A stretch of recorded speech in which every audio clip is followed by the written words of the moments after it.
Hey guys, I'm coming to you from my apartment here on a Sunday night. I just had some thoughts here after going through my content schedule this week, and make sure you guys click that subscribe button. By the way, we got some great Steelers Talk content coming at you this week. We got a bunch of great segments planned for you guys. We got Steelers Talk live tomorrow starting at 5:30 p.m. Eastern.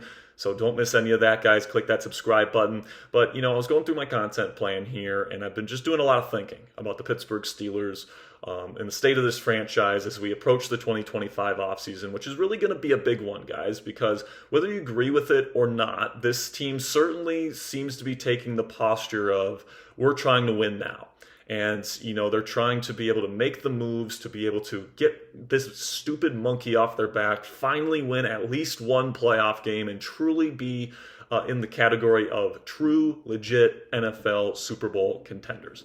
All right. And obviously, the Steelers have not been in that space. They've been in the space of playoff contender, but not Super Bowl contender for, the better part of a decade now. And, it just seems like every single year when the Steelers make the playoffs, they're like, oh, yeah, they're a good enough team to make the playoffs, good defense.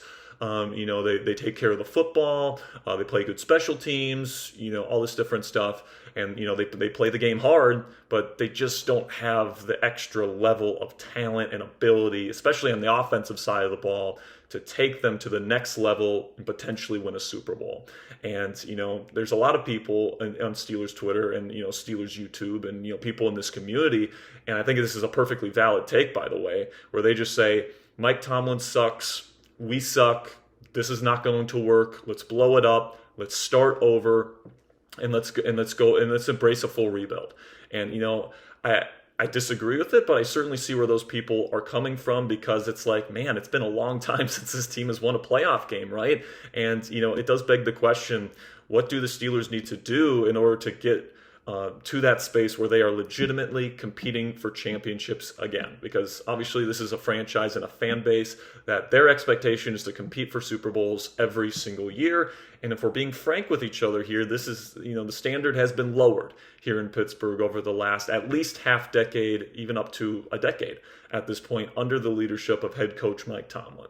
And I still think with the proper roster construction, I think that Tomlin is a good enough leader to win a Super Bowl. We saw that earlier in his career where he took, the roster construction of Bill Cowher and the players that he brought in, and he was a good enough leader to lead those teams to a Super Bowl championship, and obviously another Super Bowl appearance, which he lost. But I think that there's a couple things this offseason where if the Steelers are able to upgrade, and if they're able to get better and they're able to take a next step, I see why the Steelers are still trying to win now, and they're not just trying to blow it up. And I think that this is a super important message for all Steelers fans to hear. Here's the important message. This team is not that far away from competing for championships, as a lot of people in this fan base think that they are.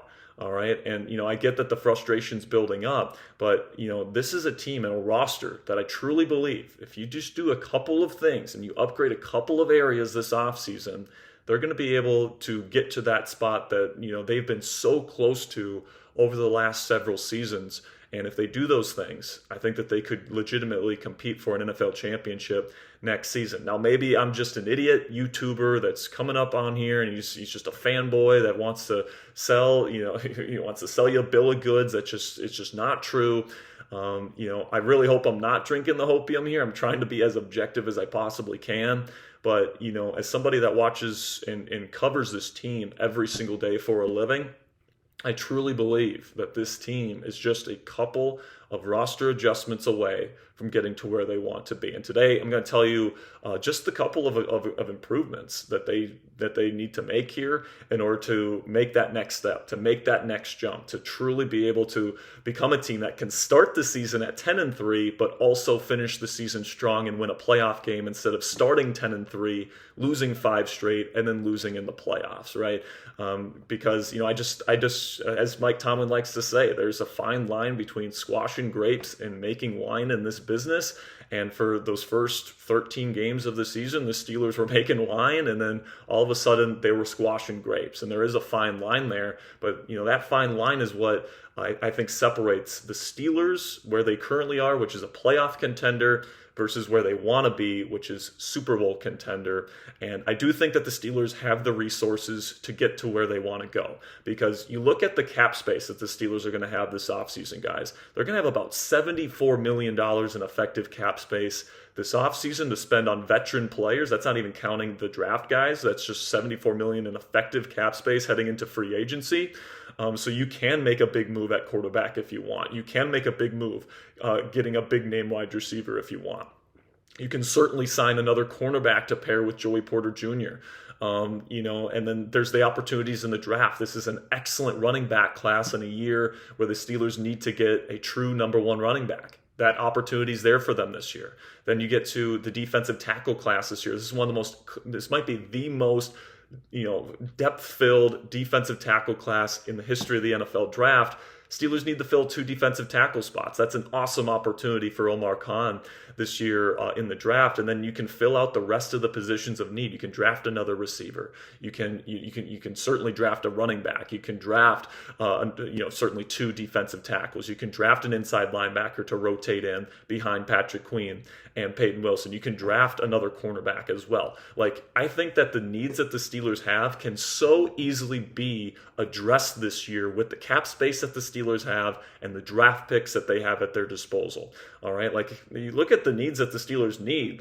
If they keep George Pickens, they really only need to add one more impact player in the wide receiver room. They need to bring back Jaylen Warren, and then they need to draft an impact player at running back. That's what they need on offense. And then obviously you need a quarterback. Then you get to the defensive side of the ball. You round out the depth on the defensive line. You get another corner on the opposite side of Joey Porter Jr., and maybe you get another nickel player to help out the secondary as well. And then you get a third rotational inside linebacker. Those are needs that are absolutely fillable this offseason, in my opinion. And that is good news if you are a Pittsburgh Steelers fan, because that tells you if Omar Khan can have a good offseason this year, just like Howie Roseman did last year after the Eagles lost 6 of their final 7 games, including a road playoff game to the Tampa Bay Buccaneers at the end of the 2023 season.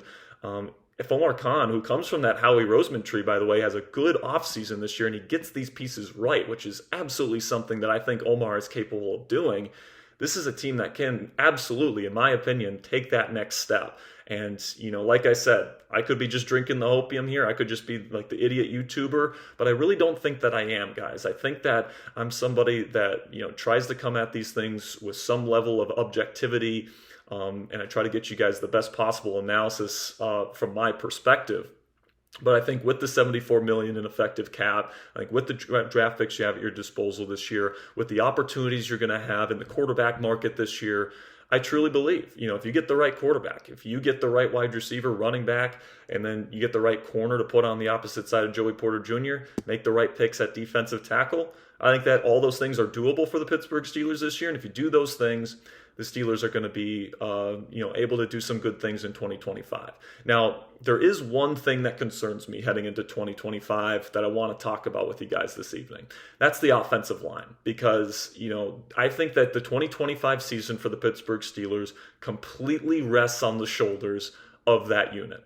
And what's kind of weird about that is that I don't really foresee any moves the Steelers are going to make to address that position group this offseason.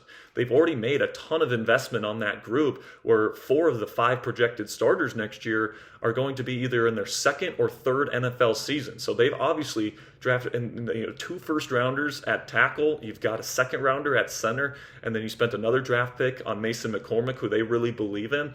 Now, there's certainly question marks on that group, right? Broderick Jones has been a car wreck at right tackle through the first 2 years of his career.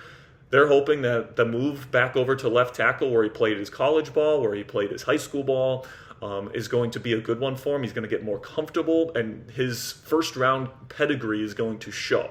I certainly have my misgivings and my concerns about Broderick Jones, but at least there's a path for him to be a better player at left tackle than he was at right tackle the last 2 seasons. Then I have no concerns at all about Sayamalo or Frazier. They're both extremely solid players. McCormick, I think, got put in a tough situation last year because the plan was always for him to sit his first season while he adjusted to the right side.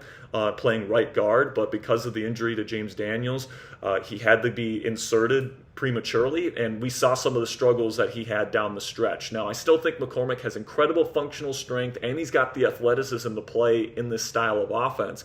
So I still have a lot of optimism about Mason McCormick, especially after a full offseason of training. And then Troy Fautanu, if he can just stay healthy, I think we all understand what he's capable of doing, given his tape with the Washington Huskies coming out.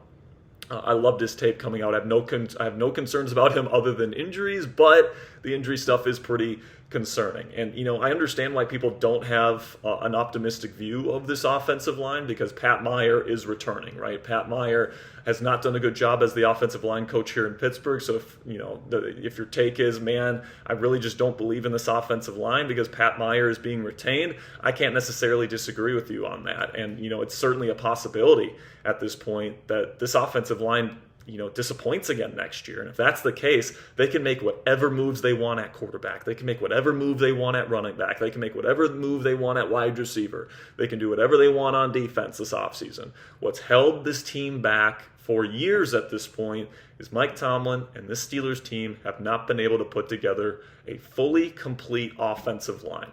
And to run this Arthur Smith style of offense where they want to enforce their will and run the football as much as they want to run it, you got to have an offensive line that's capable of doing that. Now, I think that because of all the great talent they have in this room, it's possible. If Fautanu stays healthy, if Frazier stays healthy, if McCormick does a good job developing this offseason, if Broderick Jones gets more comfortable at left tackle, they have the talent to be a really, really good NFL offensive line. And if that unit can develop, the sky's the limit for the Pittsburgh Steelers in 2025. If they make the proper moves this offseason around that offensive line, this team can go far. And they can win the Super Bowl next year if the quarterback play allows them to.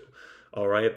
And, I think that is something that every Steelers fan should keep in mind here, and why the Steelers, kept everybody in place on the coaching staff. They want that continuity because they feel like they're not that close, or they're not that far away from a Super Bowl championship.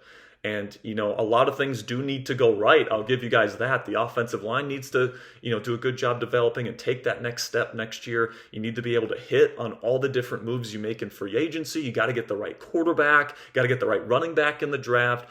I'm not saying that the Steelers are right now ready to win a Super Bowl. But what I'm saying is they have the opportunities this offseason to potentially get there. And that's extremely exciting to me as somebody that covers this team every day. I get out of bed every single morning excited to talk about the Pittsburgh Steelers, and really an era of Steelers football and Steelers fandom that a lot of people, are just not that excited about this team. And, when I go on Twitter and I see, man, we should blow everything up, and man, we suck, and this, this organization is the worst, all these different things. I look at this team and I'm like, they're not that far away. If this offensive line does what they're supposed to do, they get the right quarterback, running back, all these things that we talked about on today's show, I genuinely believe that this team can take that proper step forward. And I'm very excited to cover this football team with you guys here over the next several weeks, months, heading into the 2025 season, because I think that this offseason is one of the biggest in franchise history. It feels like every year we say that, but it really feels that way this season because of the opportunities at the Steelers' disposal, with Mike Tomlin's job probably hanging in the balance here this season. It just feels like the 2025 campaign for the black and gold just has so much stakes around it, and that's what I wake up for every single day, to give you guys the best damn Steelers coverage money can buy right here on YouTube. So, man, we got some great content coming your way this week. We're going to start off with some quarterback content tomorrow around lunchtime, so spend your lunch break with us. Going to be talking a little bit about Matthew Stafford and Justin Fields and all the different options that the Steelers have at their disposal this offseason. So make sure you guys click that subscribe button if you haven't already. Steelers Talk Live is tomorrow, 5:30 p.m. Eastern Time. Do not be late, guys. Thank you so much for all the support you give to this channel. And until tomorrow, guys, here we go, Steelers.